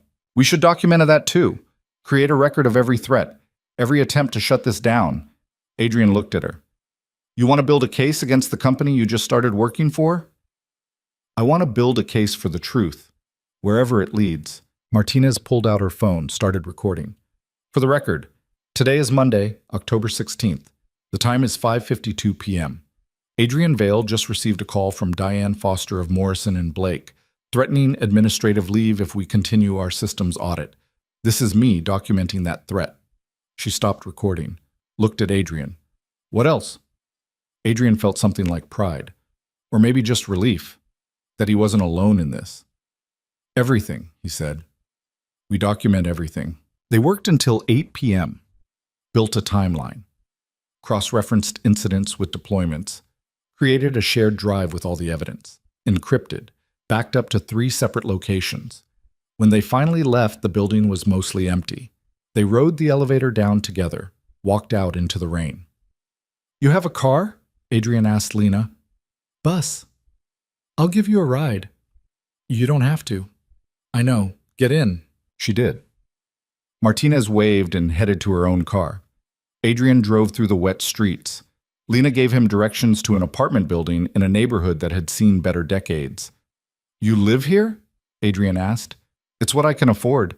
On your new salary, you could do better." "Haven't gotten a paycheck yet. Can't exactly put down first and last on a promise." He pulled up to the curb. She started to get out, then stopped. "Adrian?" "Yeah?" "Thank you for not backing down. Thank the lawyer, she's the one who made it easy." "I'm serious, most people would have caved." "I'm not most people." "No, you're not." She got out, closed the door, walked to the building entrance. Adrian sat there for a moment, watched her disappear inside. Then he drove home. Mira was already asleep. The neighbor who watched her on late nights was reading on the couch. Adrian paid her, thanked her, locked the door after she left. He checked on Mira. She was curled up with her rabbit, breathing steady. He stood in the doorway and felt the weight of what he'd started. This wasn't just about him anymore. It was about Lena and Martinez, about every engineer who'd been blamed for someone else's mistakes, about the clients who'd trusted Veil systems to keep their data safe and got betrayal instead. He went to the kitchen, opened his laptop, started writing, not code this time. A memo, addressed to the board, documenting everything they'd found, every compromised deployment, every incident, every pattern that pointed back to Leon Carter's systematic gutting of security protocols. He attached the evidence, the logs, the code comparisons, the timeline. Then he wrote one more paragraph. "I understand legal wants to control this process. I understand the board is concerned about liability, but I'm more concerned about the truth. The clients who trusted us deserved better than what they got. The engineers who were blamed for failures they didn't cause deserved better. And the company deserves to know what actually happened so it never happens again. I'm not stopping this investigation. If that costs me my job, so be it, but at least the record will be clear." He read it over, deleted the last two sentences. Too dramatic. Replaced them with something simpler. "This is what I found.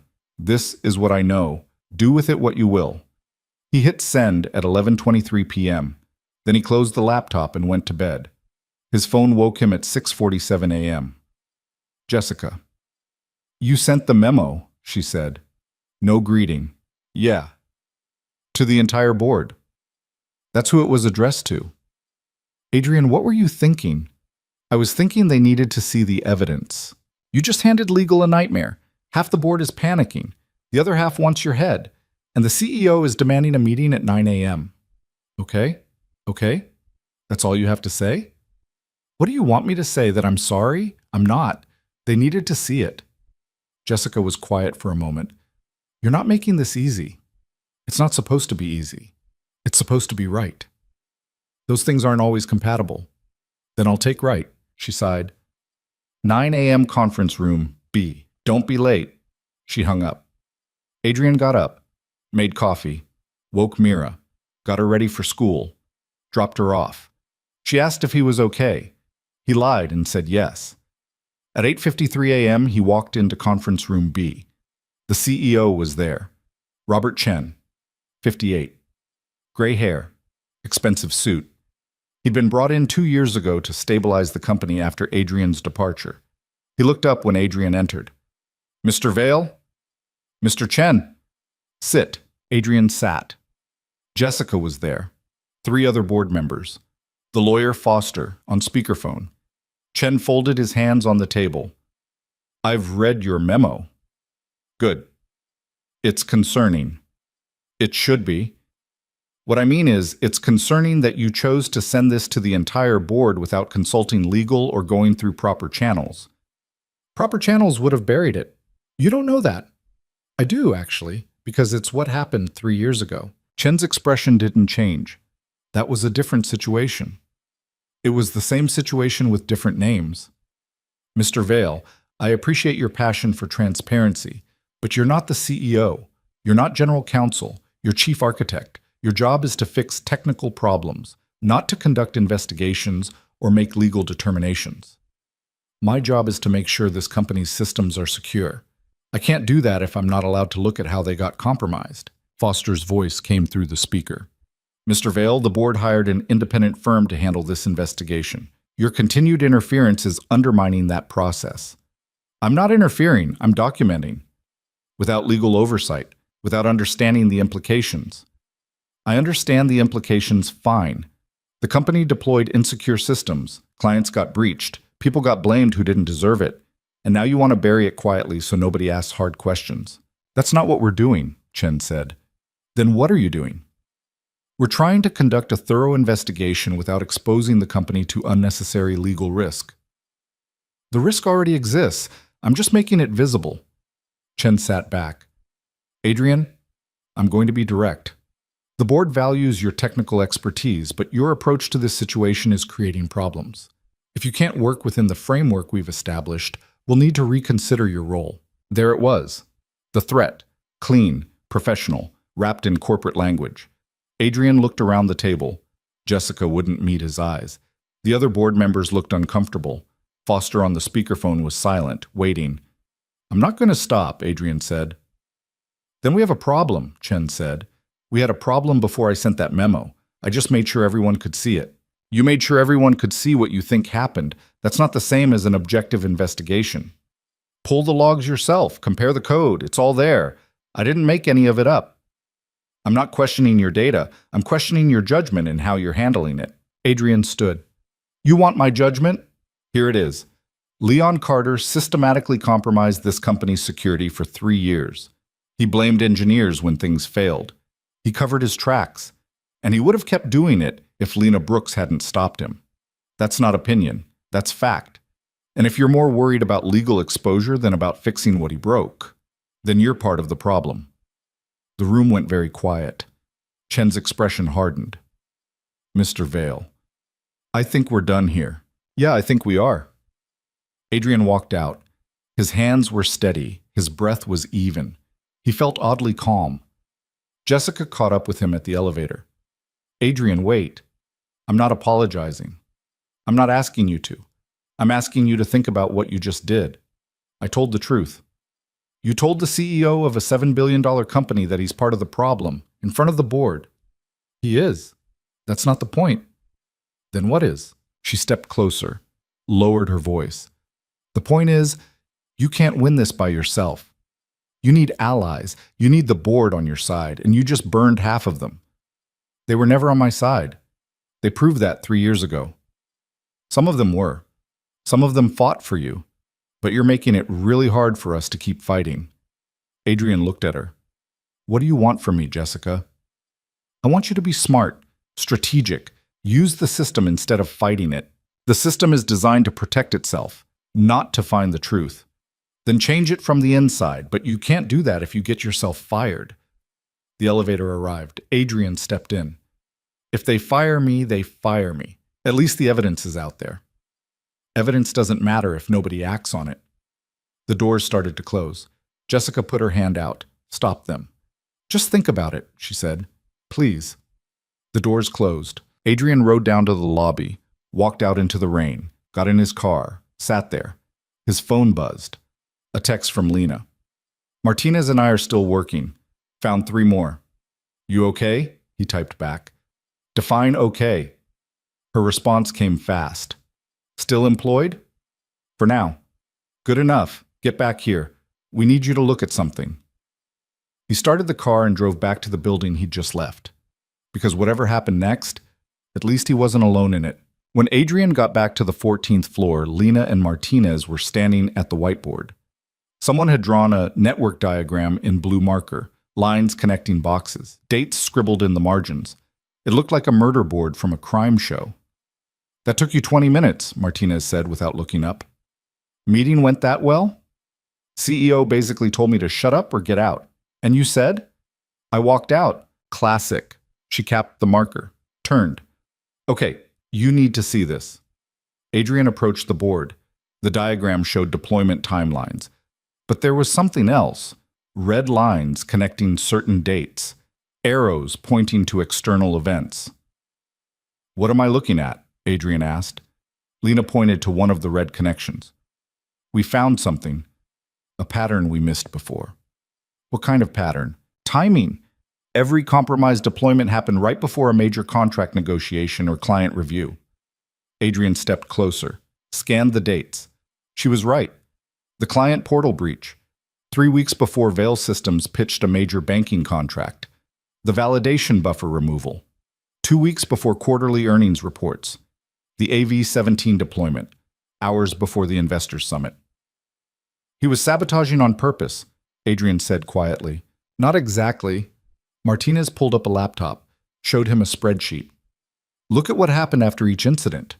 The banking contract negotiation stalled, but then Leon came in with a simplified security model, pitched it as innovative, as cutting-edge efficiency. They signed. The earnings report showed system vulnerabilities, but Leon spun it as an opportunity for upgrades. Stock price dipped, then recovered when he announced the new architecture plan, and the investors' summit crashed. But Leon blamed you, positioned himself as the guy who could fix it, and got promoted 6 months later. Adrian felt something cold settle in his stomach. He wasn't just cutting corners. He was creating problems so he could solve them. And take credit for the solutions. Yeah, Lena crossed her arms. It's actually kind of brilliant. Horrible, but brilliant. We need to prove this, Adrian said. Timeline alone isn't enough. We need communication records. Evidence he planned it. Martinez was already typing. Way ahead of you. I pulled his email archives, everything the company has on record. She turned the screen. Look at this. 2 weeks before the client portal deployment, Leon sent an email to his assistant asking her to schedule meetings with 3 board members. Subject line, New Security Framework Proposal. He drafted the solution before he created the problem, Lena said. And here, Martinez scrolled. 5 days before the AV-17 deployment, he sent himself a calendar reminder. Quote, prepare summit recovery plan. End quote. Adrian read the email timestamp, his hands clenched. He knew it was going to fail. He deployed it knowing it would crash, just so he could look like the hero when he fixed it. And blamed you in the process, Martinez said. 2 birds, 1 incredibly messed up stone. Adrian sat down. The room felt smaller, hotter. 3 years. 3 years of exile. Of Mira asking why they lived in a small apartment. Of cleaning toilets in his own building. Of being erased. All of it deliberate, calculated, planned. Adrian, Lena's voice cut through. You still with us? Yeah. We need to decide what to do with this. We document it, add it to the evidence. The board already told you to stop. I don't care. They'll fire you. Then they fire me. Martinez closed her laptop. Okay, but before you go full martyr, maybe we should think about strategy. Because right now, we have evidence. But if you get fired, who's going to make sure it actually matters? Adrian looked at her. What are you suggesting? I'm suggesting we find someone who can't be fired. Someone outside the company who has the authority to investigate and prosecute if warranted. Like who? Like the SEC or the Department of Justice. If Leon's actions affected stock prices or client contracts, that's securities fraud. That's criminal. Lena shook her head. Going to federal investigators means we lose control of the narrative. They'll take over, freeze everything. The company could get destroyed in the process. The company's already compromised, Martinez said. Maybe it deserves to be destroyed. And what about everyone who works here? The engineers who had nothing to do with this? The people in HR and facilities and client services who are just trying to do their jobs? What about them? Martinez shot back. You want to protect a system that protected Leon Carter for 3 years while he destroyed people's careers? I want to fix it, not burn it down. They stared at each other. Adrian could feel the tension rising. 2 people who wanted the same thing but couldn't agree on how to get there. Stop, he said. They both looked at him. We're not going to the feds, not yet. He stood, walked to the whiteboard. But we're not stopping either. We finish the documentation, we build the complete picture, and then we take it to someone who can actually do something about it. Who? Lena asked. Adrian thought about it. About the board members who'd looked uncomfortable during the meeting. About Jessica fighting to keep him in the room. About the engineers who'd watched him code in the server room and leaned in, hungry for something real. The people who care, he said, the ones who haven't been compromised yet. Over the next 3 days, they worked in near silence, documenting, cross-referencing, building a case that was airtight and undeniable. They found 17 compromised deployments, 14 incidents, 53 emails showing premeditation, and a pattern so clear it was almost obscene. On Thursday afternoon, someone leaked their work to the press. Adrian got the alert on his phone at 2:17 p.m. A tech news site had published an article titled Veil Systems Insider Claims Systematic Security Failures. It quoted anonymous sources, referenced deployment timelines, named Leon Carter specifically. His phone rang immediately. Jessica. "Please tell me you didn't leak this," she said. "I didn't." "Then who did?" "I don't know. Martinez and Lena are the only ones with access." "Find out. Because the board is losing their minds and legal is threatening to sue everyone in sight." She hung up. Adrian turned to his team. "Did either of you talk to the press?" Martinez looked offended. "No." Lena shook her head. "I wouldn't even know who to call." "Then someone else has access to our files." "That's impossible. We encrypted everything." "Clearly not impossible." Lena pulled up the shared drive, checked the access logs. Her face went pale. "Someone logged in this morning, 3:47 a.m., downloaded everything." "Who?" She scrolled. The login credentials belonged to Robert Chen, the CEO. Adrian sat down, felt the pieces rearranging. He leaked it himself. "Why would he do that?" Martinez asked. "Because legal was going to bury it. The board was going to handle it quietly. But if it's public, they don't have a choice anymore. They have to act." "That's insane," Lena said. "That's strategy." Adrian almost laughed. It was brilliant in a cold, calculating way. Chen had been listening during that meeting, watching, and he'd made a call. If the truth was coming out anyway, better to control the timing. Better to look like the company was confronting it than trying to hide it. Within an hour, every major tech publication had picked up the story. By evening, it was trending on social media. Former employees started coming forward, engineers who'd been quietly pushed out. Clients who'd experienced breaches they were told weren't serious. The narrative shifted fast. Veil Systems wasn't just a company with technical problems. It was a company that had systematically covered up security failures while blaming the people who tried to fix them. At 6:47 p.m., the board announced Leon Carter's termination. Not suspension. Termination. For cause. With a recommendation that the matter be referred to appropriate authorities for investigation. Adrian read the statement on his phone while standing in his daughter's school parking lot, waiting for pickup. Mira came out a few minutes later, climbed in the car.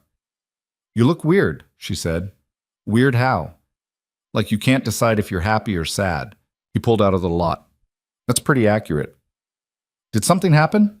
"Yeah, something big. I'll tell you about it later." They drove home. He made dinner, helped her with homework, put her to bed. And then he sat on the couch with his laptop and watched the story spread across the internet. People were angry, at Leon, at the board, at the company. But they were also asking questions. How did this happen? How did one person get away with this for so long? Who else knew? His phone buzzed. A text from Lena. "We did this." He typed back. "Yeah." "You okay with how it went down?" He thought about it. About Chen leaking the files. About losing control of the investigation. About the chaos that was probably coming. No. But it's done. What happens now? I don't know. He set the phone down, closed his eyes, felt exhaustion settling deep into his bones. The next morning, Jessica called him at 7:03 a.m. "The board wants to meet with you." "When?" "Today. Noon. And Adrian, this isn't a fight. They want to talk about what comes next." "What does that mean?" "It means show up and listen. Can you do that?" "Yeah, I can do that." At noon, he walked into the same conference room where Chen had threatened him 4 days earlier. The entire board was there. 12 people, Jessica at the head of the table. "Mr. Vale," she said. "Thank you for coming." He sat, said nothing. Chen spoke first. "I owe you an apology. When you sent that memo, I treated it as insubordination. I should have treated it as evidence." Adrian waited. "The information you compiled has been turned over to both the SEC and the Justice Department. They've opened formal investigations. Leon Carter is facing potential criminal charges. And we're conducting a full review of every deployment, every contract, every decision made under his oversight. That's good, Adrian said carefully. We also need to address the damage this has caused to the company, to our clients, to the employees who were blamed for failures they didn't cause. Chen paused. We'd like you to lead that effort. Adrian blinked. What? Jessica leaned forward. We're creating a new role, Chief Security Officer, focused entirely on rebuilding trust, fixing systems, making sure this never happens again. We want you. I thought I was Chief Architect. You still are. This would be an addition, with a different team, different mandate. That's 2 full-time jobs. We know. Which is why we're offering whatever support you need, staff, budget, authority. You'd report directly to the board, no intermediaries. Adrian looked around the table. These were the same people who'd exiled him 3 years ago. The same people who'd let Leon operate unchecked. Now they wanted him to fix it. Why should I trust you? He asked. The room went quiet. You shouldn't, one of the board members said. Older woman, gray hair, sharp eyes. Adrian didn't know her name. We failed you. We failed this company, and we're asking you to trust us anyway because you're the only person who knows how to fix what we broke. That's not an answer. It's the only honest one I have. Adrian sat back. I need guarantees. What kind? Jessica asked. Lena Brooks and Martinez get permanent positions. Protected. No retaliation. No quiet exits. Done. I want full transparency. Every decision I make gets documented. Every finding gets reported to the board. No more backroom deals. Agreed. And I want protection for whistleblowers. Anyone who comes forward with evidence of misconduct gets legal support and job security. No NDAs, no settlements that buy silence. Chen nodded. We can put that in writing. One more thing, Adrian said. I want the names. Every engineer who was pushed out over the last 5 years. Every person who got blamed for something Leon did. I want them contacted, offered settlements, apologies, whatever they need to make it right. That could be expensive, someone said. I don't care. It's the cost of doing business honestly. Jessica smiled. Is that a yes? Adrian thought about Mira, about the trust fund that was secure now, about the future he could build for her, about the engineers who'd been erased and the clients who'd been betrayed and the system that had protected the wrong people for too long. He thought about Lena standing in the server room at 2 a.m., risking everything because it was right. He thought about 3 years in the shadows and what it cost to step back into the light. Yeah, he said. It's a yes. 3 weeks later, a small metal nameplate appeared on a desk on the 32nd floor. It said Lena Brooks, Senior Systems Analyst in simple black letters. No fanfare, no announcement, just truth, finally given space. Adrian found her there on a Tuesday morning, standing in front of the desk like she wasn't sure it was real. It's yours, he said. She touched the nameplate. This is weird. Good weird or bad weird? I don't know yet. Martinez walked past carrying coffee. Get used to it, Brooks. You're one of us now. That's supposed to be reassuring? Not even a little. Martinez disappeared into the server room. Lena turned to Adrian. I keep waiting for someone to tell me I don't belong here. You do belong here. How do you know? Because you see what's broken, and you're not afraid to say it. She was quiet for a moment. Then, what about you? Do you belong here? Adrian looked around. At the engineers working. At the whiteboards covered in diagrams. At the building he'd created and lost and somehow found his way back to. I'm working on it, he said. That evening, after everyone else had left, Adrian stood on the rooftop of Vale Systems. It was the same space where executives used to hold summer parties, where he'd once celebrated the company's first major contract, where he'd felt untouchable and certain. The rain had stopped. The city stretched out below, lights reflecting off wet streets. He heard footsteps behind him. Lena. You're here late, he said. So are you. I come up here sometimes. To think. She joined him at the railing, looked out. About what? About how things break? How they get fixed? How you know when something's worth saving? And I think most things are worth saving. They just need people who care enough to do the work. She nodded. My mom used to say the hardest part of fixing something is admitting it's broken in the first place. Smart woman. She was a mechanic, fixed cars in our garage. She'd spend hours on engines everyone else said were totaled, and most of the time she'd get them running again. What happened to her? Cancer, 6 years ago. I'm sorry. Lena shrugged. She taught me everything that matters. How to see what's wrong, how to not give up, how to know the difference between broken and just badly maintained. Adrian pulled something from his pocket, the marker, the same one he'd handed her in the conference room weeks ago when she'd drawn the system from memory and changed everything. This is yours, he said. She took it, turned it over in her hands. Why are you giving me this? Because I'm not good at speeches, but I wanted you to know that what you did, stopping that deployment, standing up when it cost you everything, that mattered. It changed things. It changed me. I just did what needed doing. That's the point. Most people don't. They see the problem and they look away, or they wait for someone else to handle it. You didn't.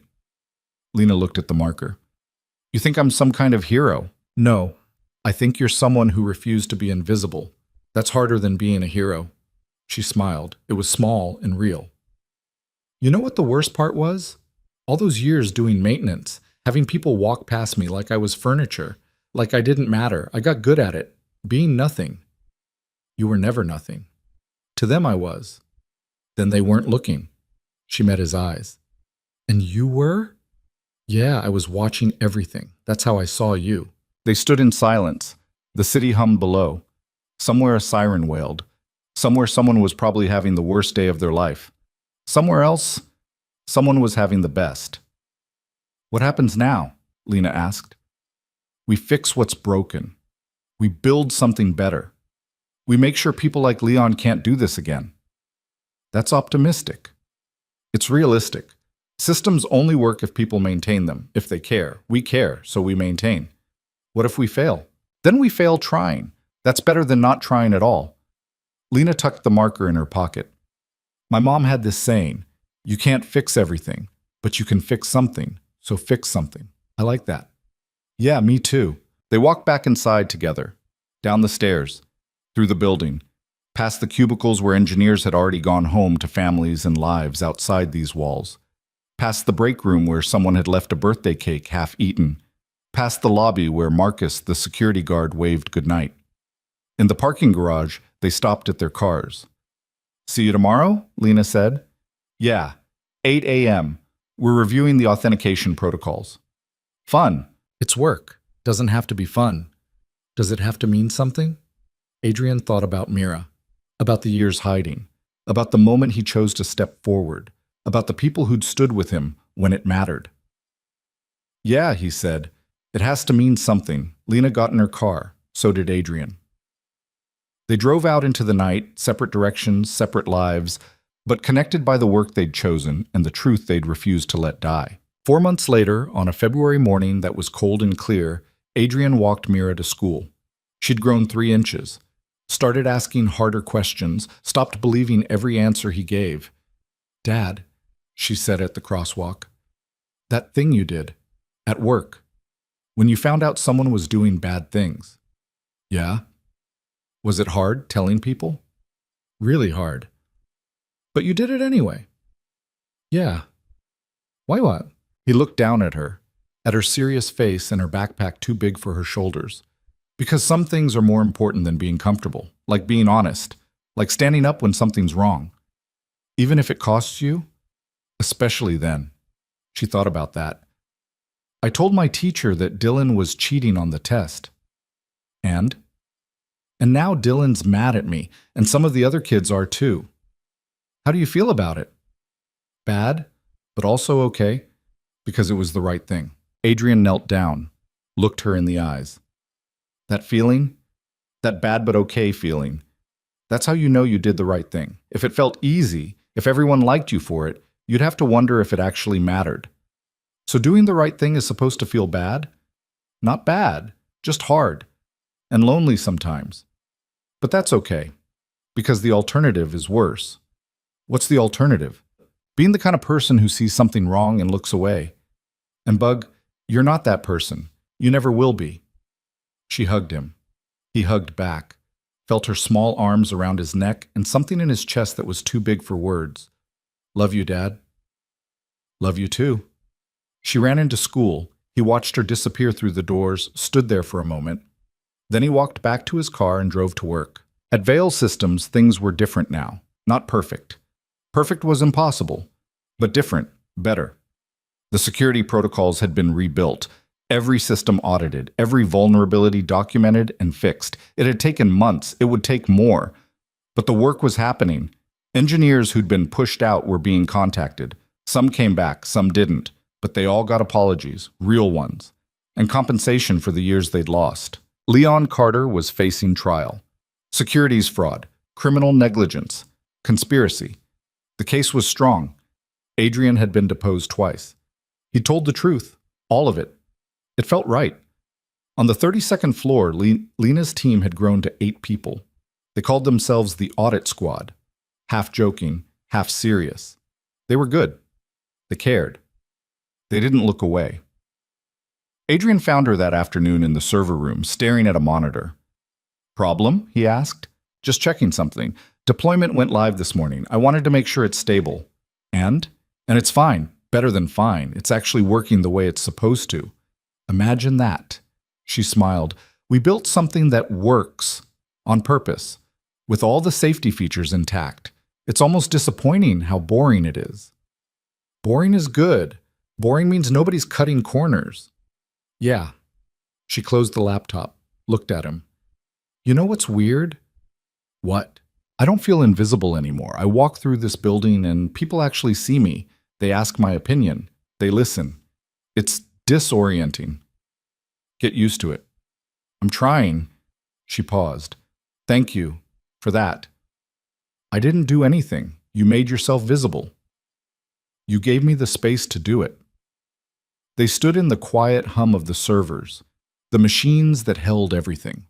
The data, the code, the infrastructure that connected thousands of people to work that mattered. "Adrian," Lena said, "do you think we actually fixed it? Or are we just putting band-aids on something that's going to break again?"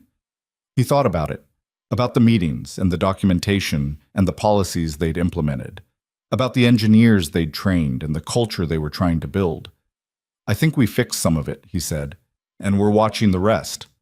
That's all anyone can do. Build, maintain, watch for cracks, fix them when they appear." "That's not very inspiring. It's honest." "Yeah." She looked at the servers. "Honest works." Adrian left the building at 6 p.m., drove home, made dinner for Mira, helped with homework, sat on the couch and read while she drew pictures of buildings and machines and systems she was just beginning to understand. Later, after she'd gone to bed, he stood at the window and looked out at the city, at the lights and the rain and the endless motion of people living their lives. He thought about the years he'd spent invisible, cleaning floors in his own building, watching from the shadows, protecting what he'd built while everyone forgot he existed. He thought about stepping back into the light, about the cost and the risk and the moment he'd decided it was worth it. He thought about Lena, about Martinez, about the engineers who were rebuilding systems the right way, about the clients who were trusting them again, about the slow, hard work of making something broken into something whole. Nobody was going to write songs about it. There wouldn't be a parade. Most people would never know what happened in the server room at 2 a.m. or in the conference rooms where the real battles were fought. But that was okay, because the work wasn't about recognition. It was about doing the thing that needed doing, about refusing to look away, about being the person who stood up when it cost something. Adrian had spent years being invisible. Lena had spent years being unseen. And together they'd stepped into a light that wasn't comfortable or easy or perfect. But it was theirs. Built from truth. Held together by work that mattered. And that was enough. In the morning, they'd go back to the office. They'd review code. They'd fix systems. They'd argue about architecture and debate protocols and push back when someone tried to cut corners. They'd do the work, day after day. Not because it was glamorous, but because it needed doing. Because they'd learned that the hardest thing in the world isn't building something great. It's maintaining it, protecting it, refusing to let it become something less than what it was meant to be. And maybe that was the real lesson. Not that good people win, or that truth prevails, or that justice is inevitable. but that every day someone has to choose, to see what's broken, to care enough to fix it, to stand up even when it's hard and lonely and costs everything. Someone has to be the person who doesn't look away. And if you're lucky, you find others who won't look away either. Then you do the work. Together. Imperfect and human and real. And somewhere in that work you find something worth protecting. Not perfection, not glory, just the stubborn refusal to let the truth be erased. That was what Adrian had learned. What Lena had proven. What they were building together, one system at a time, one line of code, one choice to stand instead of hide. It wasn't the ending anyone expected, but it was the ending they'd earned. And in the quiet spaces between the work and the worry, in the moments when exhaustion lifted just enough to breathe, they knew it mattered. That had to be enough, because it was all anyone ever really had.